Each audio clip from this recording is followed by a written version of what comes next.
Hello guys, welcome back to my channel. आज हम discuss करेंगे अपने कैरेक्टरिस्टिक्स ऑफ राजस्थानी स्कूल और मुगल स्कूल, दोनों हम पढ़ेंगे। अब क्वेश्चन कैसे पूछा जाता है आपसे पेपर में, आपको कहा जाता है मेन फीचर्स लिखो राजस्थानी स्कूल के, कैरेक्टरिस्टिक्स लिखो, कुछ विशेषताएं बताओ उसके बारे में। तो आपको क्या करना होता है, 5 मार्क्स का अगर आपको क्वेश्चन है तो आपको 10 पॉइंट्स तो लिखने ही लिखने होते हैं। तो उन 10 पॉइंट्स के लिए बच्चे कई बार 1-2 पॉइंट मिस कर लेते हैं, आगे भी मतलब कंफ्यूज हो जाते हैं क्या लिखे।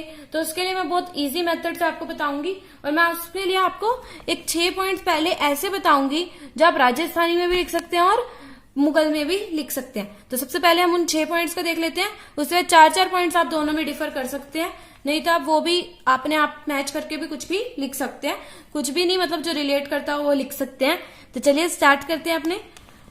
पहला पॉइंट है हंटिंग सीन्स। दोनों ही स्कूलों में, राजस्थानी में भी और मुगल में भी, हंटिंग सीन्स शो किए जाते थे। एनिमल्स, बर्ड्स, इनकी हंटिंग को शो किया जाता था। तो आपका ऐसे पैराग्राफ पॉइंट का नाम लिखना है और आगे लिख देना है कि एनिमल्स और बर्ड्स की हंटिंग की जाती थी दोनों ही स्कूलों में। आपको सिर्फ 1 या 2 लाइन का डिस्क्रिप्शन देना होता है आगे। सेकंड पॉइंट है क्राउडेड सीन्स। दोनों ही स्कूलों में क्राउडेड सीन शो किए गए हैं। जैसे कि मुगल स्कूल है जैसे हमारा, उसमें कृष्णा लिफ्टिंग माउंट गोवर्धना बहुत ज्यादा क्राउडेड सीन है। दारा शिकोह की बारात क्राउडेड सीन है। तो ऐसे बहुत सारे क्राउडेड सीन शो किए गए हैं राजस्थानी स्कूल ऑफ आर्ट में भी और मुगल स्कूल ऑफ आर्ट में भी। हिस्टोरिकल सीन्स मतलब हिस्ट्री से रिलेटेड सब्जेक्ट्स पे भी दोनों में पेंटिंग्स बनाई जाती थी, राजस्थानी स्कूल में भी और पहाड़ी स्कूल में, मुगल स्कूल में भी। आ गया नेचर सीन्स। तो ये 4 पॉइंट तो हो गए सीन्स के, आपके ये 4 तो अच्छे से याद हो जाएंगे। Historical scenes, crowded scenes, hunting scenes, crowded scenes, historical scenes और नेचर सीन्स। अब नेचर सीन्स में क्या है कि ट्रीज, माउंटेन्स की बहुत ज्यादा पेंटिंग्स बनाई जाती थी राजस्थानी स्कूल में भी और मुगल स्कूल में भी। 5th पॉइंट है आपका प्रोफाइल फेसेस। दोनों ही स्कूलों में प्रोफाइल फेसेस शो किए जाते थे। प्रोफाइल फेसेस का मतलब जिसमें हाफ ही फेस दिख रहा है, मतलब 1 आई ही विजिबल है, तो उसे कह देते हैं हम प्रोफाइल फेसेस। तो दोनों स्कूलों की विशेषता है कि दोनों में ही, राजस्थानी में भी और मुगल में भी, प्रोफाइल फेसेस शो किए जाते थे।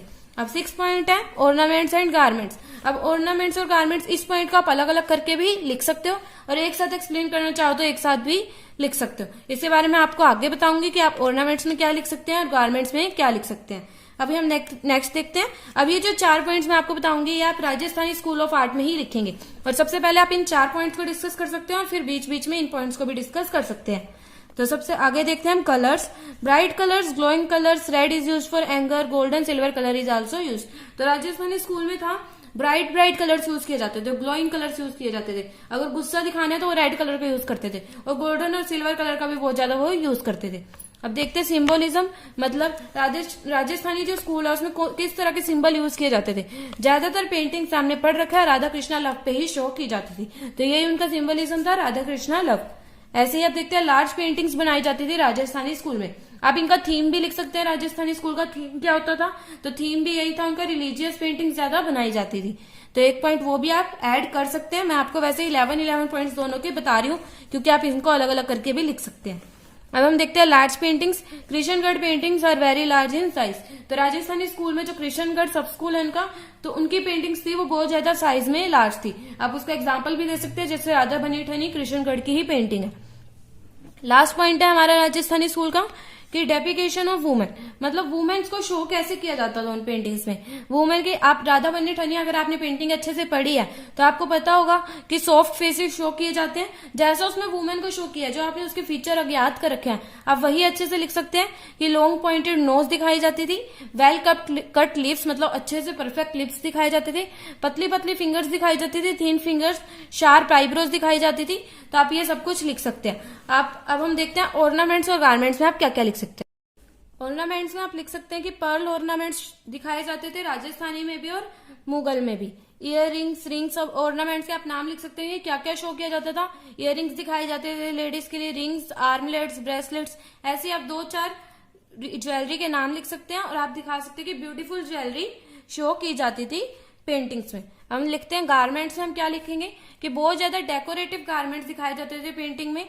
लेडीज के लिए ऑलमोस्ट ज्यादातर टाइम ट्रांसपेरेंट चुन्नी यूज की जाती थी। आपने राधा बनी ठनी में भी देखा होगा ट्रांसपेरेंट चुन्नी ले रखी है, तो ट्रांसपेरेंट चुन्नी ही यूज की जाती थी राजस्थानी में भी और मुगल में भी ऑलमोस्ट। और मेल्स को शो किया जाता था ऑलमोस्ट टर्बन पहने हुए, हाई टर्बन पहन रखी थी उन्होंने। तो ये हो गया हमारा ऑर्नामेंट्स का पॉइंट और ये हो गया गारमेंट्स का पॉइंट। आप एक साथ भी लिख सकते हैं दोनों को जोड़ के और अलग अलग भी लिख सकते हैं। अब हम देखते हैं कि मुगल के हमने 6 पॉइंट तो डिस्कस कर लिए थे कि कौन कौन से 6 पॉइंट है। फर्स्ट 6 पॉइंट तो सेम रहेंगे। अब बाकी 4 पॉइंट डिस्कस करते हैं मुगल स्कूल के। बाकी 4 पॉइंट ये हैं हमारे कि 7 पॉइंट आप लिखोगे स्पेशल डेकोरेशन विद बॉर्डर्स। अब आप अगर मुगल स्कूल की पेंटिंग्स को देखोगे तो उसमें ऑलमोस्ट ना चौड़ा चौड़ा बॉर्डर दिया जाता था, मतलब ऐसे बहुत ज्यादा बॉर्डर दिया जाता था और पेंटिंग बेशक छोटी हो बीच में, तो स्पेशल डेकोरेशन की जाती थी वहां पे बॉर्डर के लिए।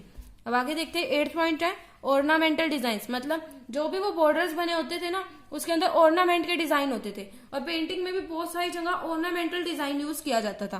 तो इसलिए हम ये पॉइंट हो सकता है कि पेंटिंग के बॉर्डर्स में ऑर्नामेंटल डिजाइन यूज किया जाता है। आप आगे ये एक्सप्लेन करके लिख सकते हो। नेचुरल कलर्स का बहुत ज्यादा यूज होता था मुगल स्कूल में, जबकि हमने उसमें देखा था राजस्थानी में ब्राइट कलर्स का यूज होता था। लेकिन ये ऑलमोस्ट क्या करते थे, नेचुरल कलर्स यूज करते थे। जैसे ब्लैक कलर है तो उसको भी नेचुरली बनाना, ऐसे नेचुरल कलर को यूज किया जाता था। ऐसे ही 10th पॉइंट हम आप लिख सकते हो यूज ऑफ कैलीग्राफी। आप बहुत सी पेंटिंग में देखोगे मुगल स्कूल की ऊपर नीचे कहीं ना कहीं कैलीग्राफी की गई है, यहाँ तक कि डिजाइन और बॉर्डर्स में भी अंदर कैलीग्राफी की गई है। तो ये इसके 4 इंपॉर्टेंट पॉइंट है, ये आप लिख सकते हो और बाकी 6 पॉइंट मैंने आपको बता ही दिया। तो मैं होप करती हूँ अब आपको कैरेक्टरिस्टिक्स याद करने में कोई दिक्कत नहीं होगी। तो अगर आपको मेरी ये वीडियो पसंद आई है तो प्लीज इस वीडियो को एक लाइक कर दें और मेरे चैनल को जरूर सब्सक्राइब करें। Thank you.